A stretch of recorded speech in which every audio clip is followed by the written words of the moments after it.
As maiores polêmicas envolvendo inteligência artificial nesse ano de 2025. Eu preparei um conjunto de frases para a gente parar para pensar para onde está indo a tecnologia e a nossa sociedade nesse final de ano de 2025. Vamos conferir juntos depois da vinheta.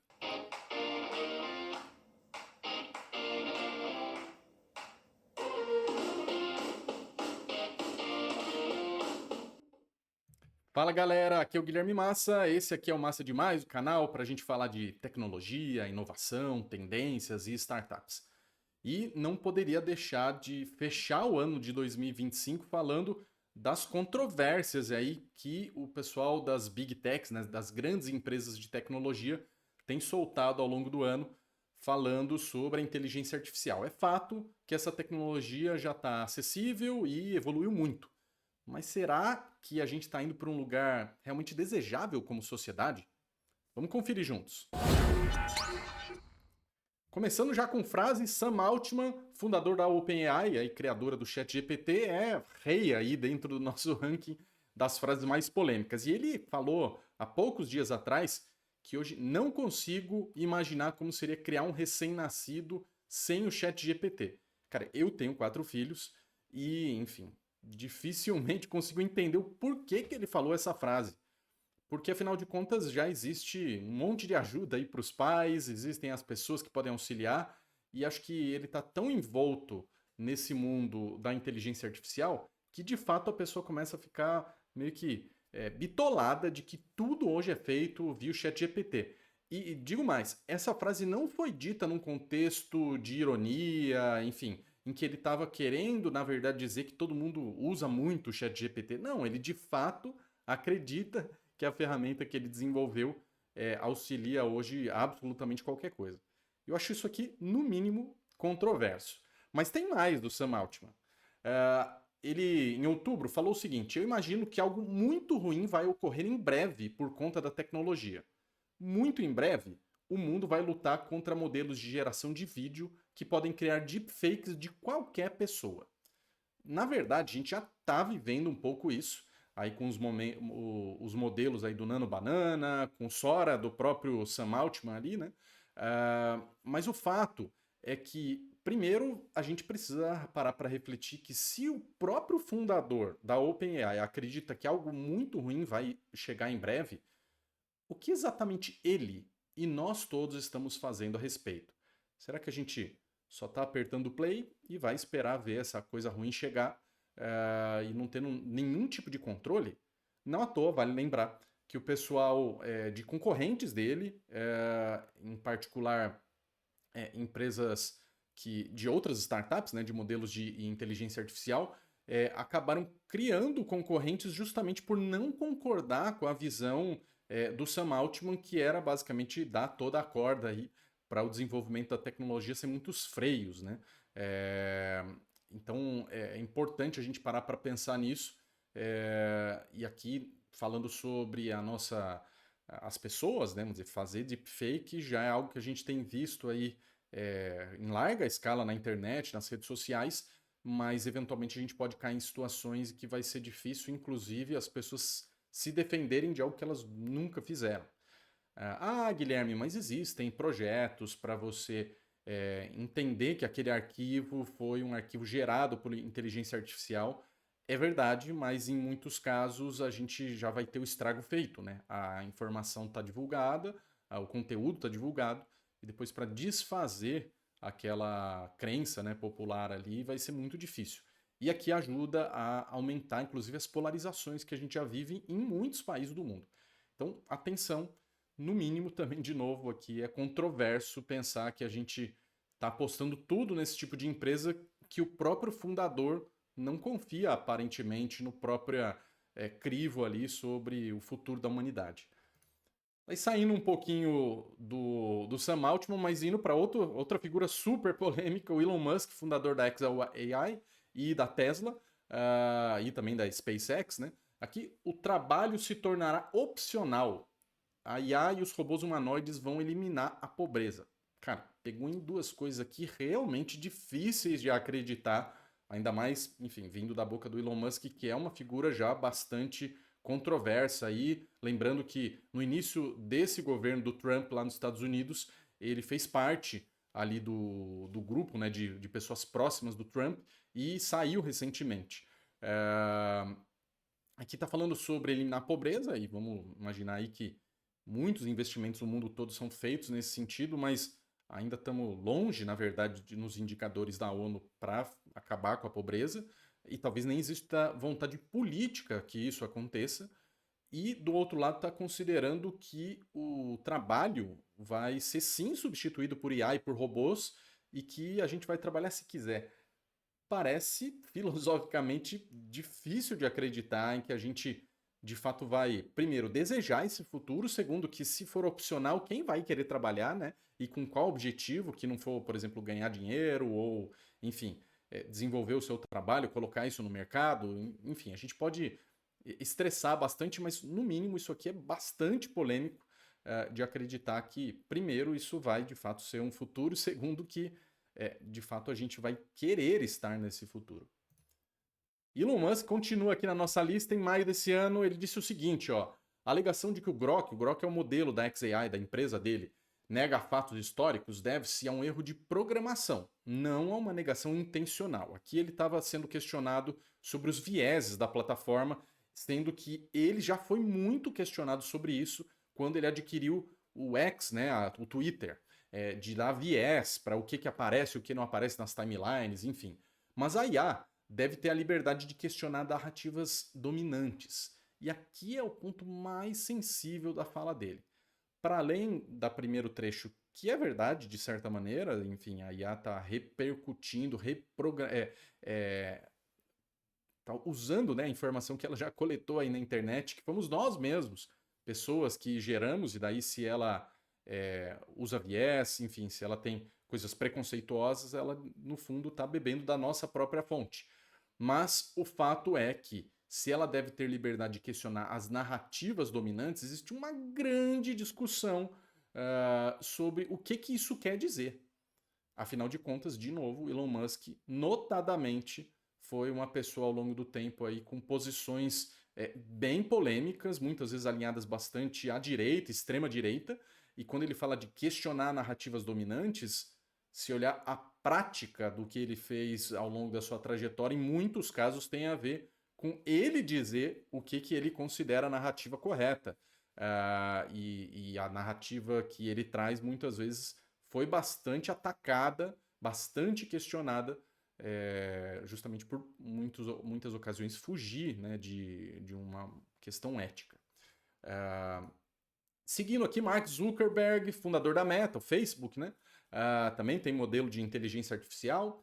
Chegaremos a um ponto em que todo o código das nossas aplicações será escrito por IA, não por engenheiros humanos. Isso provavelmente acontecerá ainda em 2025. Eu acho curioso porque ele disse isso ao longo do ano, repetiu agora no final do ano e não declarou se já está fazendo de fato isso, mas é fato que sim, está usando muita inteligência artificial para desenvolvimento das suas plataformas, enfim. Mas é curioso que dentro da própria Meta hoje está um dilema, né, de eles adotaram um modelo de código aberto e agora estão pensando em fechar justamente porque os principais concorrentes escolheram esse caminho. E também porque o Mark Zuckerberg ele é notadamente uma pessoa que faz movimentos bem audaciosos para alguns lados. Só lembrar que lá atrás todo o movimento do mobile, apps, para quando ele abriu o capital, foi algo que ele foi muito atacado, né? Ele usava apps híbridos ali, não os apps nativos das plataformas, e daí ele teve que voltar atrás, e enfim, acabou sendo um movimento acertado ali para manter o crescimento pós-IPO do Facebook. Depois apostou muito no metaverso, e isso até agora não deu em absolutamente nada, gastou bilhões de dólares, e agora está acreditando em colocar todo o código feito por IA. E é interessante a gente ver que tem outros pesquisadores fazendo testes de como isso vai se comportar do ponto de vista de segurança, né? O quanto que a IA consegue hackear sistemas e ao mesmo tempo proteger sistemas se tudo for feito por ela mesma. Então aqui acho que tem uma questão de segurança, de privacidade, que a Meta, vamos combinar aqui, né, não é nenhuma entidade super isenta, né? Teve vários casos ao longo da trajetória em que ela foi questionada sobre não ser segura, não garantir privacidade, e daí o que essa IA dentro da Meta vai fazer exatamente. Para além disso, a substituição sim de um trabalho humano, e em particular um trabalho humano muitas vezes bastante capacitado, né, com bastante foco ali no desenvolvimento humano, engenharia de software, e de repente ser substituído até essa galera com alta capacitação é algo, no mínimo, para a gente parar para pensar para onde estamos indo como o futuro do trabalho. O Satya Nadella, talvez das figuras aqui, costuma aparecer ainda como uma figura um pouco mais sensata nesse grupo, mas afinal de contas ele é o CEO da Microsoft e não dá para considerar que nenhuma dessas big techs é, digamos assim, super isenta, boazinha e nada disso. E ele diz: comprometa-se com a IA ou saia. Isso num comunicado interno para as equipes. Não estamos mais tratando a IA como um recurso de apoio. Ela é a fundação. Quem não estiver disposto a se adaptar terá pouco espaço aqui. Então, sendo muito firme, dizendo para que quem trabalha na Microsoft não pode mais considerar que praticamente qualquer tipo de atividade vai ser usada com ou sem IA. Ela é a fundação, ela está, de fato, sustentando qualquer atividade no dia a dia da empresa, qualquer iniciativa estratégica, inclusive a visão da companhia. Talvez por um lado isso até pareça ser verdade em muitos trabalhos já, né, que usam inteligência artificial aí para automações, para criação, enfim, até para desenvolvimento de software, mas colocar dessa maneira firme aqui, eu acho que no mínimo abre espaço para a gente refletir se isso é um movimento positivo. Por que eu coloco isso? Porque vale lembrar lá no período da pandemia 2020 e 2021 que todas essas big techs que eu citei até aqui colocaram o trabalho remoto como algo remote first. Todo mundo correu para falar que a partir de hoje a empresa ia trabalhar 100% remoto e elas foram as primeiras a começar a voltar atrás nisso, inclusive várias delas já obrigando o funcionário sim a ir presencialmente, em alguns casos todos os dias, se ele mora ali próximo, né, do escritório. E daí dizer que agora elas vão colocar IA em tudo, dentro da atividade profissional, né, dos seus funcionários, no mínimo faria a gente pensar que, peraí, eles estão acertando na mosca ou estão fazendo um movimento equivocado, pelo menos do lado deles, né, com o trabalho remoto como foi lá atrás. E por fim, aqui para a gente fechar a nossa lista, o Jensen Huang, que é o fundador, CEO da NVIDIA, diz o seguinte: o tempo em que a IA apenas gerava texto e imagens acabou.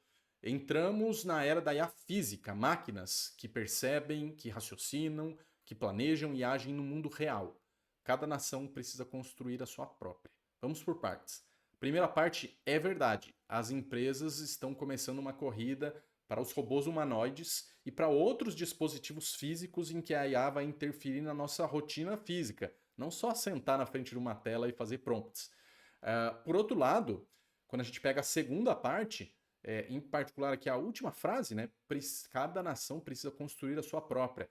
É muito notório isso, a gente não pode ignorar que a inteligência artificial tem sim sido usada como uma arma de disputa geopolítica.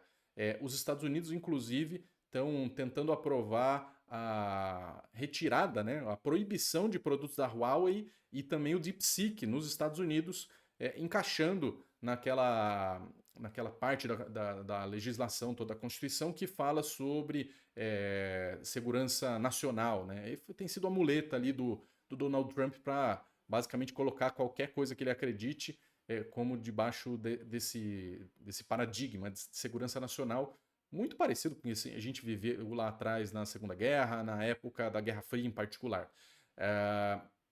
Isso tem sido muito notório, porque essa tecnologia realmente garante eficiência, enfim, um avanço aí em muitos setores, e não tem sido só uma questão de posicionamento de mercado. E aqui a gente precisa ficar atento, porque inevitavelmente, se cada país vai precisar construir a sua, o que nós vamos fazer como Brasil e cada país, e será que tem espaço mesmo para cada país ter a sua? E se cada país tiver a sua, como que vai ter uma competição ou não? E como isso vai estar integrado? Exemplo, se eu trabalho numa empresa americana com sede que tem uma filial no Brasil, eu uso a do Brasil ou uso a gringa, né? A americana? E assim por diante. Então tem muitas questões éticas, questões sim geopolíticas, culturais, e, por que não, filosóficas, né? De que futuro que a gente quer para nós mesmos. Se a gente parar para pensar essas frases em muitos casos, elas acabam sendo ditas, óbvio, no calor da coisa aqui, né?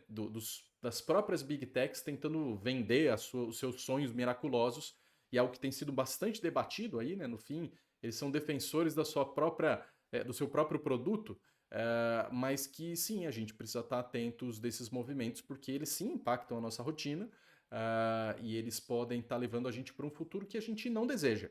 E nós, sim, seres humanos, temos capacidade de ajustar a condução aí das coisas de acordo com o que nos faz bem, o que nos faz felizes, e acho que essa pauta realmente vai surgir ou vai esquentar em 2026, que é qual é o futuro que nós queremos e qual é o papel da inteligência artificial nele. Com isso a gente fecha o nosso penúltimo vídeo. Semana que vem ainda vou ter mais um vídeo aqui para vocês, para a gente fechar o ano de 2025 aqui no nosso canal. Já dá o like aqui e compartilha esse vídeo com quem tem acompanhado esse cenário e deixa aqui seu comentário. Alguma dessas frases de fato faz sentido para você ou você discorda bastante desses executivos? Até mais!